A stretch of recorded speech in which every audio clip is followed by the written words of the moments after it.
Morning, welcome back to the channel. Don't know which day this is. We're well into this lockdown now, so making the most of it. I've come up with a concept or an idea for today's video.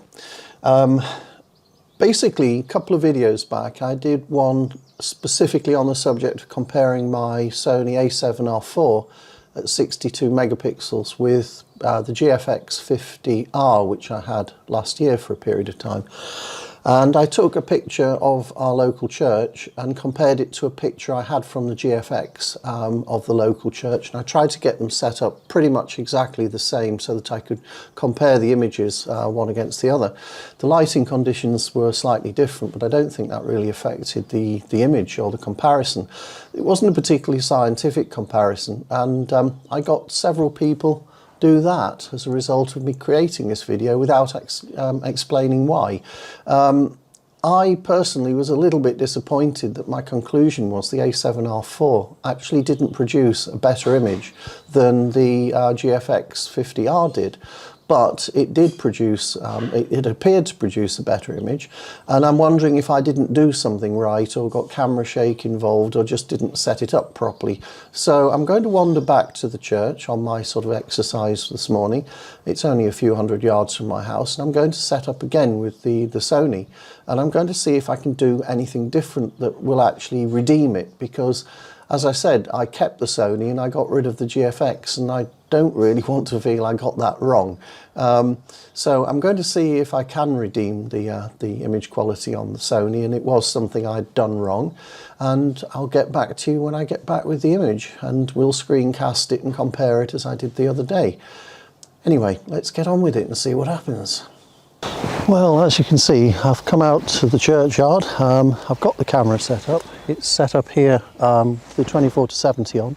It's at 24mm, and I'm framing the church up as close as I can to the image that I took with the GFX.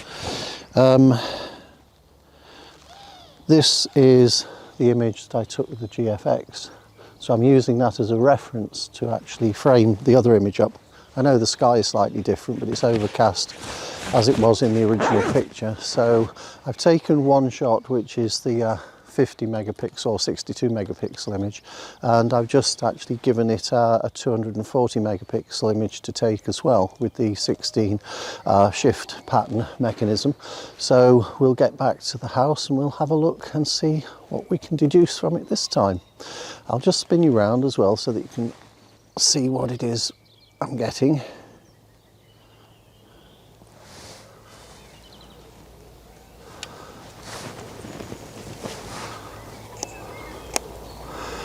That's pretty much the image that I'm getting. Obviously this camera can't frame it, it's not got as wide an angle on it, but it's pretty much that image with a little bit more wider. It's a bit wider on my Sony, so let's get back and process those.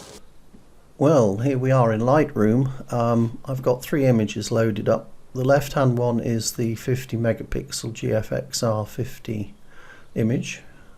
The one next to it is the Sony A7R4 240 megapixel image using pixel shift, which I've already combined the images to make this one image. And then the one here on the right is the standard Sony 62 megapixel image. Now, the two windows here, the left hand one is the GFXR image, and the right hand one is currently the Sony 62 megapixel image. And I think it's perfectly clear to say they're both very detailed, but the image on the left, which is the GFX, is more detailed. There's more clarity in the edges of these tiles, for instance, and the ridge line at the top, the actual change where the tiles change from one tile to the next, or ridge tile to the next, are more defined here than they are on the image from the Sony.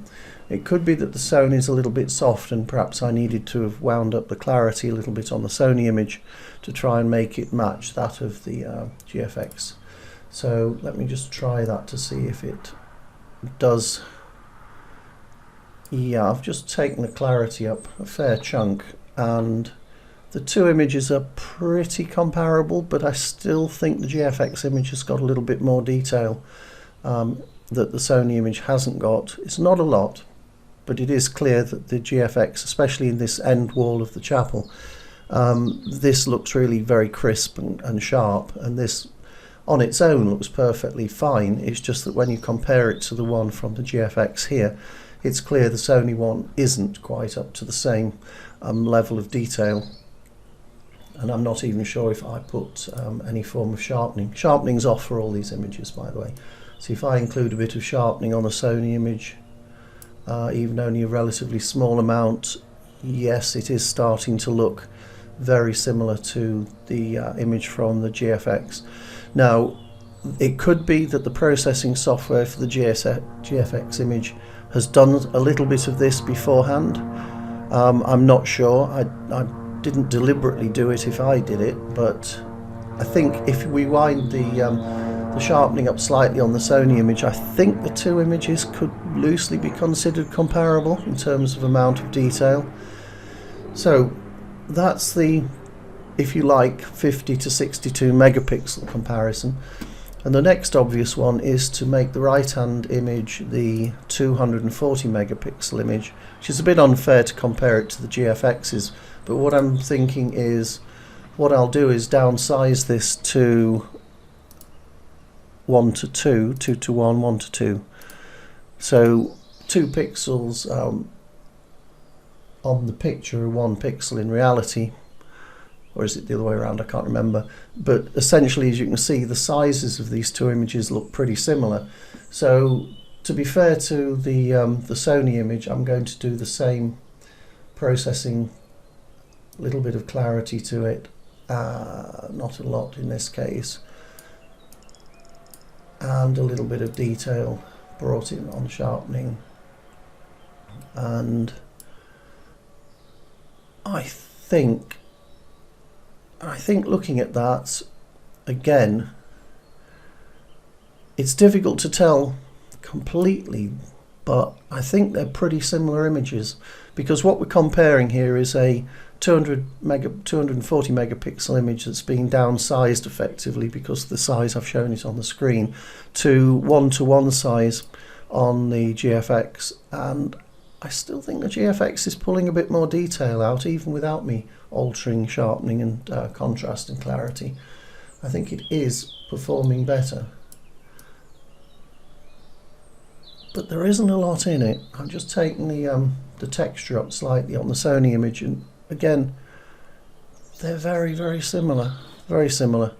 Anyway, I think I'll still stick with my original finding that I think the GFX images are fractionally sharper. That could be that it's a better lens, because the common factor to the Sony images, both the high res and the standard res image, are the lens that I was using, which was the 24-70 G Master lens at f11. And yeah, I don't think I need to worry too much. I think, although fractionally better the Fuji image, I think I'm still quite happy with the Sony image, and my original findings that the Sony is much more transportable, it's more versatile, still holds true.